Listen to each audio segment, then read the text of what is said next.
समाज आहे, आता तलवार नाही काढली तर परत काढायला मिळणार नाही. आलं त्यावेळी या ठिकाणी वार केला तरच ही संधी आपल्याला साधता येणार आहे. छत्रपती शिवाजी महाराजांच्या विचाराचे पायी कमी असो तर मराठ्यांना फसवणाऱ्यांना त्यांची जागा दाखवायची जबाबदारी आपल्याला 7 तारखेला घ्यावी लागेल. 7 तारखेला आपल्याला या मताद्वारे निर्णय घ्यावा लागेल. आम्ही जर बटन योग्य दाबलं नाही तर त्यांना वाटेल की आम्ही जे करतोय ते बरोबर आहे. मराठा आरक्षणामध्ये आम्ही जो काही खेळ खंडोबा केलेला आहे तो बरोबर आहे हे त्यांना वाटण्याची शक्यता नाकारता येते. आणि म्हणून माझी तुम्हा सगळ्यांना विनंती आहे, ज्या लोकांनी मराठा आरक्षणाला विरोध केला, समाजामध्ये तेढ आणण्याचं काम ज्या लोकांनी केलं त्यांना त्यांची जागा दाखवून देण्याचं काम येणाऱ्या 7 तारखेला आपल्याला करावं लागेल. 5 वर्ष खासदार भेटले का मला माहित नाही, 10 वर्ष नाही. कुठं जाहिरात दिली नाही समा पेपरला हरवले बक्षीस काय. म्हणजे 10 वर्ष जे खासदार म्हणून इथं मतं घेऊन गेले ते आपल्याला साधे भेटले सुद्धा नाही. आज तुमच्या घरातली मुलगी, तुमची बहीण या नात्यानं प्रणिती तुमच्या पुढे आलेली आहे. आता तुमची जबाबदारी आहे, सोलापूरकरांची जबाबदारी आहे. हा सोलापूर जिल्हा कुठल्या बाजूने जातो हा निर्णय येणाऱ्या 7 तारखेला आपल्याला त्या ठिकाणी घ्यावा लागला. अनेक अडचणीचा ओळख प्रणितीताईंनी केलेला आहे आणि आम्हाला विश्वास आहे, आम्ही मंत्री म्हणून आम्ही तसे आम्ही काम केलं. नेहमी प्रणितीताईंनी आपल्या मतदारसंघाच्या विकासाची कामं घेऊन येण्याची भूमिका आमदार म्हणून सातत्याने त्या ठिकाणी स्वीकार आणि म्हणून एक शिकलेल्या बोलणाऱ्या अनुभव असणारा खासदार आज आपल्याला मिळणार आहे. आता आपली जबाबदारी आहे की मतदान करून त्यांना खासदार म्हणून निवडून देण्याची आपली जबाबदारी असतात. 10 वर्षाचा निष्क्रियतेचा अनुभव आपल्या पाठीशी आहे.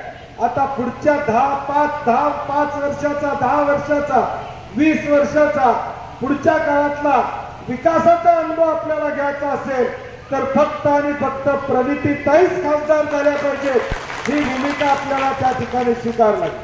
आज तालुक्यातले अनेक प्रश्न आहेत. राज्यात गेल्या 2 वर्षापूर्वी आलेलं सरकार हे फोडाफोडीतलं आलेलं सरकार दुधाचं अनुदान जाहीर केलं. गाईच्या दुधाचं किती लोकांना मिळालं मला माहित नाही. मिळालं का?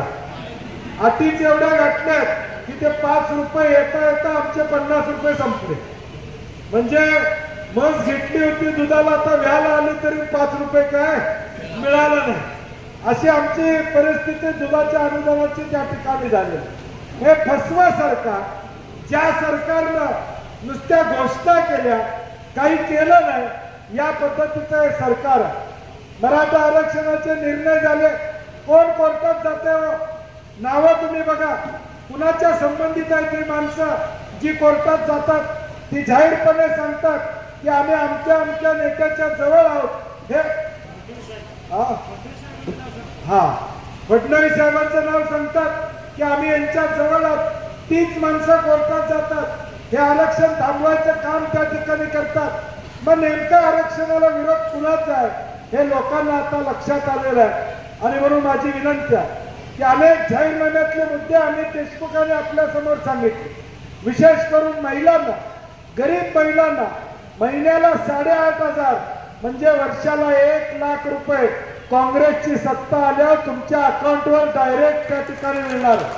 डायरेक्ट नवऱ्याच्या अकाउंटवर नाही, तुमच्या अकाउंटवर डायरेक्ट महिन्याला 8,500 रुपये. मुलगा ग्रॅज्युएट झाला, मुलगा डिप्लोमा झाला की त्याला ताबडतोब 1 लाख रुपये त्या ठिकाणी दिले जाणार आहेत.